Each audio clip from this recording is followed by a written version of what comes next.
الانسان كيكون ديما عنده واحد الاهداف دايرهم في بالو انه ملي غادي يحقق هذوك الاهداف غادي يرتاح. كيقول مثلا باغي يشري الدار، ما يدير شي مشروع، ما يدير، ما يرتاح.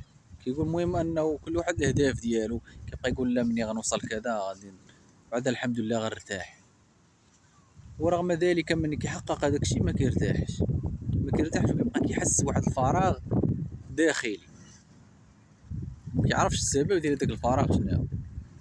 ومني كيحاول هو يملأ هذاك الفراغ، عاد فاش كيزيد هذاك الفراغ كيتزاد.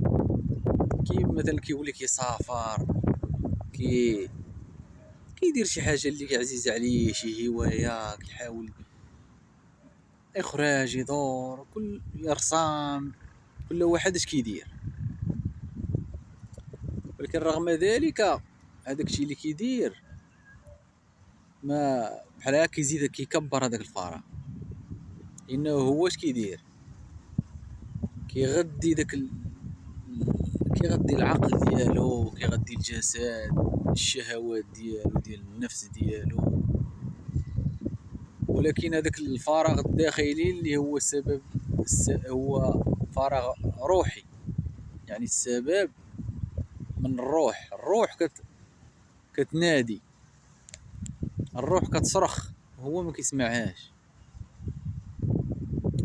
كي قال ابن سينا في هذا الموضوع هذا، قال شي كلام عجيب، وقال لك ان المشكله ماشي في المشكله، هو انك تغذي الجائعه الخطا.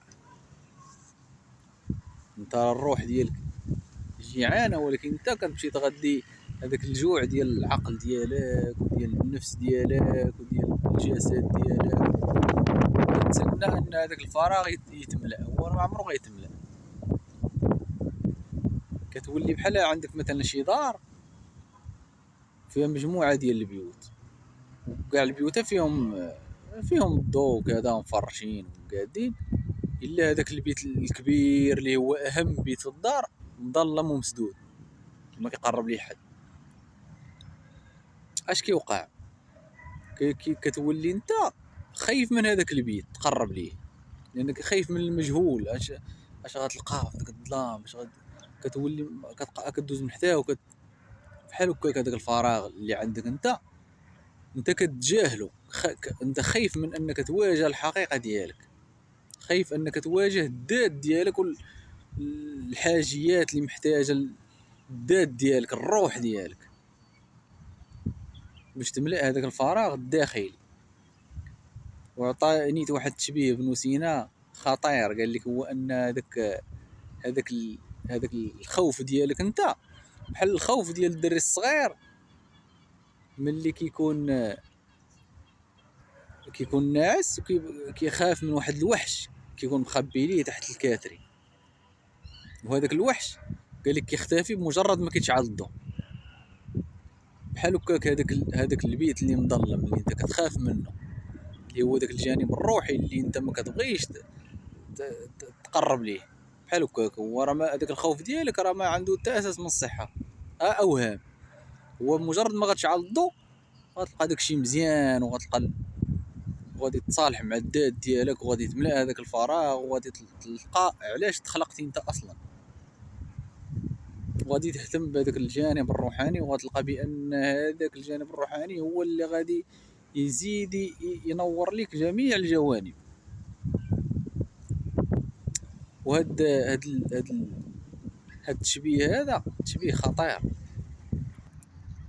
وعجيب، لان قال لك لان دابا الانسان ملي كيكون كيخاف من انه يواجه الحقيقه ديالو،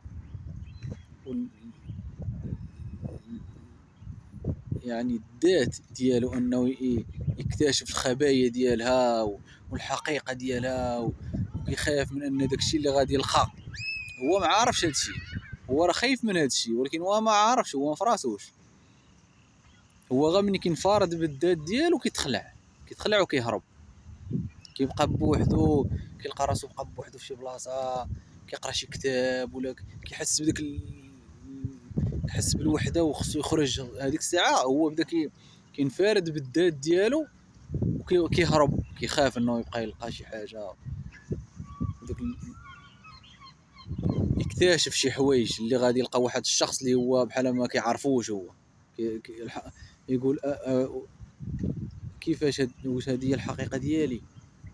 كيخاف هو كيسحب راه ما عرفاش غيلقى، لان هذاك البيت اللي قلنا داك مظلم بمجرد ما غادي تحلو انت وتشعل فيه الضوء، هذاك سماه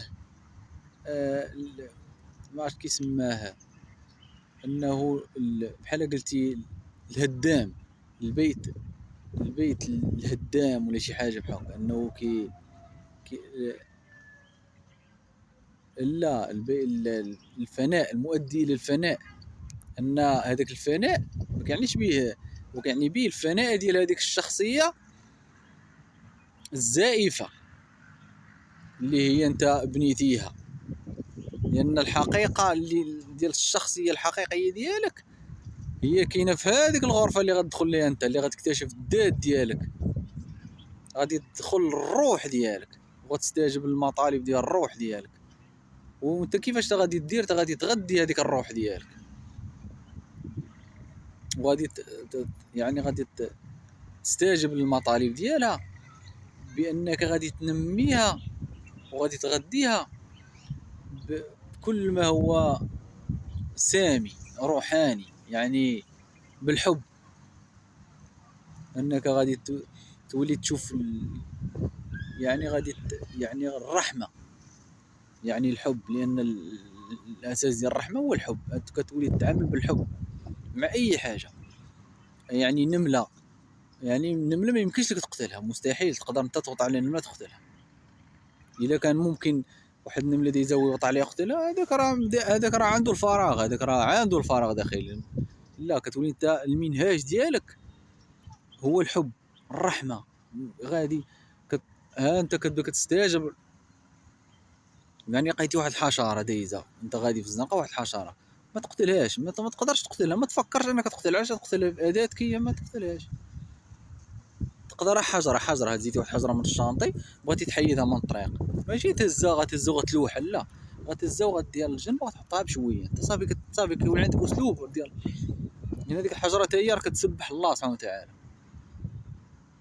يعني انت كتولي كتعامل بالحب، يعني انت كتولي خاصك تسير في اتجاه الحب، يعني في اتجاه الله سبحانه وتعالى. كتولي انت من السالكين على منهاج الحب. هادشي باش كتغذى الروح، هادشي علاش تخلقنا حنا، تخلقنا من اجل الحب اللي هو كينبع منه كل شيء، الرحمه. او الدين راه رحمه. الاساس هو الحب، العباده راه الاساس ديالها هو الحب. لما كانش الحب راه ما كاين لا عباده لا والو.